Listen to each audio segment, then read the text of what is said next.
मी न्यायालयाकडनं एकाच गोष्टीची अपेक्षा करतो की ज्या तत्परतेने आपण हा निर्णय दिला तशीच तत्परता जे गुन्हे घडतायत त्या गुन्ह्यातील आरोपींबद्दल आणि गुन्हेगारांबद्दल दाखवून त्यांना ताबडतोबीने सजा देण्याची सुद्धा तत्परता आपण दाखवावी। साहजिकच आहे की माननीय उच्च न्यायालयाचा निर्णय हा आम्हाला मान्य नाही, परंतु कोर्टाचा आधार ठेवावा लागतो। या निर्णयाच्या विरुद्ध सर्वोच्च न्यायालयात आम्ही जाऊ शकतो।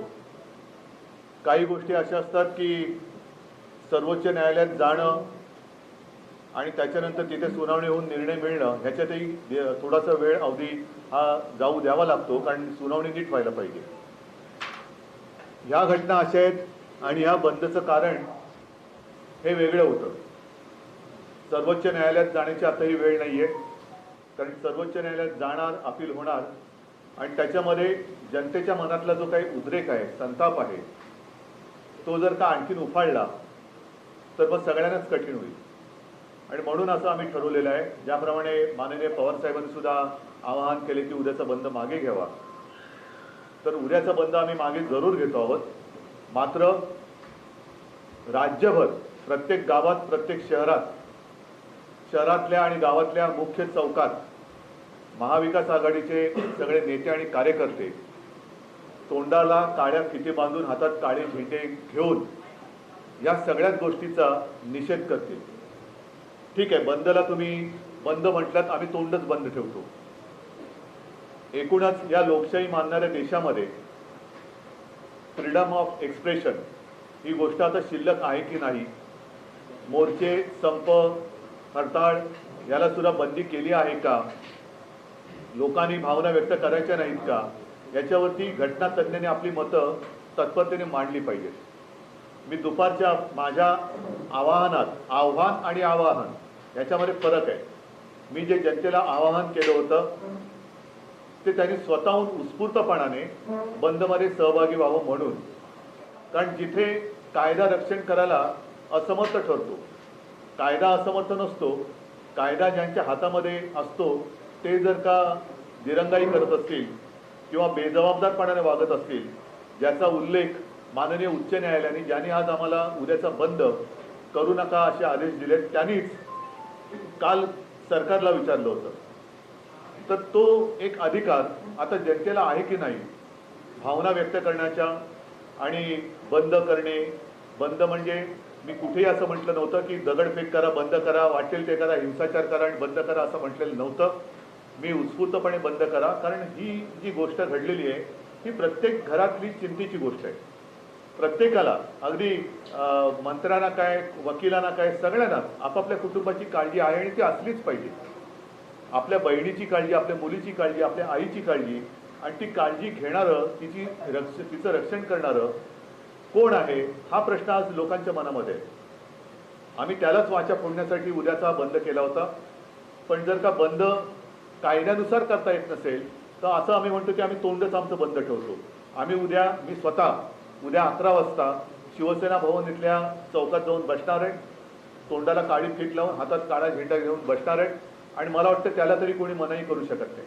आणि जर त्यालाही मनाई होणार असेल तर मग मी जनतेच्या न्यायालयामध्ये दाद मागण्याशिवाय मला दुसरा पर्याय राहत नाही। एकूणच आता ज्या काही घटना घडत आहेत त्या घटनांची जबाबदारी कोण घेणार आहेत, हे जे कोणी याचिका करते हे कोर्टात गेले, त्यांच्यावरती आता ही पुढची जबाबदारी राहील। घडणाऱ्या गुन्ह्याचा किंवा अत्याचाराची जबाबदारी त्यांच्यावरती, आणि मग उच्च न्यायालय त्याची जबाबदारी घेणार आहे का, हा सुद्धा एक प्रश्न आहे। इथपर्यंत ही पाळी जाऊ नये म्हणून एक कानाकोपऱ्यामध्ये जाग यावी। महिलांवरती अत्याचार करणारे जे नरराक्षक आहेत, नराधम आहेत, त्यांच्यावरती वचक बसावा म्हणून आम्ही हे आंदोलन सुरू केलेलं आहे। उद्याचा बंद जरी आम्ही मागे घेत असलो तरी हे आंदोलन थांबणार नाही। आम्ही जनतेच्या सोबत आहोत, जनता आमच्या सोबत आहे, आणि माता भगिनींच्या रक्षणाकरता सुरक्षित बहीण ही जी काही एक योजना नव्हे, जी आजच्या काळाची गरज आहे, ती आंदोलनाच्या रूपाने आम्ही चालू ठेवू। एक प्रश्न असा आहे की जर भूतकाळात बघितलं तर न्यायालयानं बंद, संप हे बेकायदेशीर ठरवले, 2003 साली घाटकोपरच्या ब्लास्टचा निषेध करण्यासाठी शिवसेना भाजपने संयुक्तपणे महाराष्ट्र बंदची हाक दिली होती. महाराष्ट्र बंद झाला आणि त्यानंतर समाजातील काही मान्यवरांनी त्याला आव्हान दिले. न्यायालयानं तुम्हाला प्रत्येकी सेना भाजपला 20-20 लाखांचा दंड ठोठावला.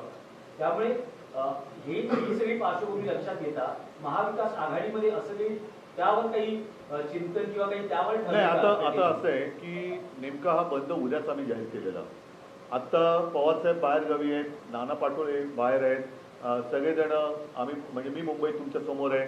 अशा वेळेला एकत्रित बसून आम्ही आता काही निर्णय घेऊ शकलो नाही. मात्र फोनवरून आमचं बोलणं झालं. पवारसाहेबांनी तर त्यांची भूमिका स्पष्ट केलेली आहे. आत्ता जरी उद्याचा बंद मागे घेत असलो तरी याचा अर्थ असा नाही की उद्या परवा कधी आम्ही एकत्र बसून भविष्यात बंद करणारच नाही अशातला भाग नाही. कारण संप करणं, निदर्शनं करणं, आंदोलन करणं हा लोकशाहीतला जनतेचा अधिकार लोकशाहीतल्या घटनेनुसार कोणीही हिरावून घेऊ शकत नाही. आणि म्हणून परत एकदा सांगतो की माननीय उच्च न्यायालयाचा निर्णय आम्हाला मान्य नाही. मात्र आता त्यांचा आदर राखून उद्या असाची आम्ही तो मान्य करतोय. त्याच्यावरती देशभरामध्ये ही चर्चा व्हायला पाहिजे की लोकशाहीमध्ये ह्याला आता मान्यता आहे की नाही. कारण आंदोलन करूनच आपल्याला स्वातंत्र्य मिळालेलं आहे. तेव्हा सुद्धा आंदोलन केलं नसतं तर स्वातंत्र्य मिळालंच नसतं.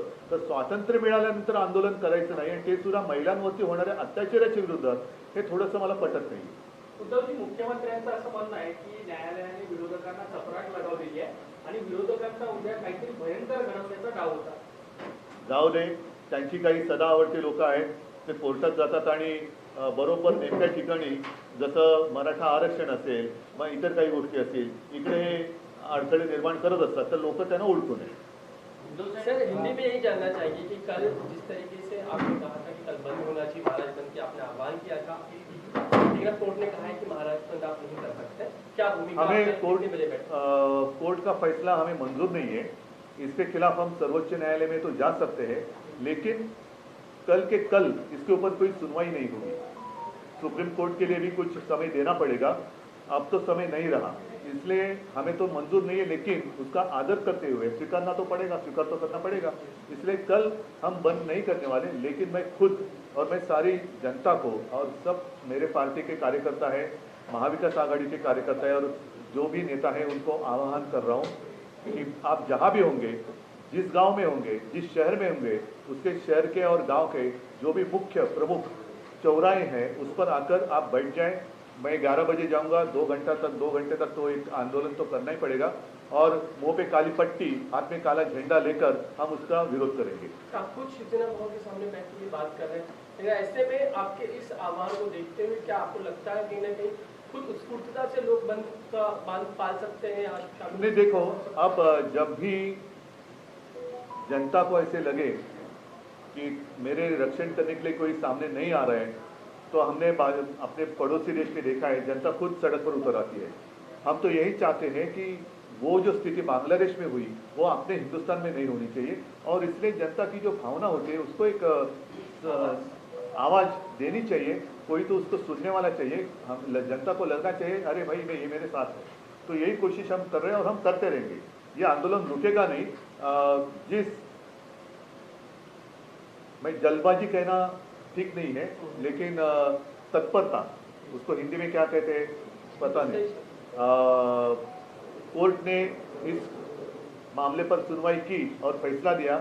मैं अभी अपेक्षा करता हूं कि जो केस है बदलापुर की केस, उस केस पर भी कोर्ट फास्ट ट्रैक क्या होता है वो दिखाएगी और जो भी गुनेगार है उसको सजा सुनाएगी.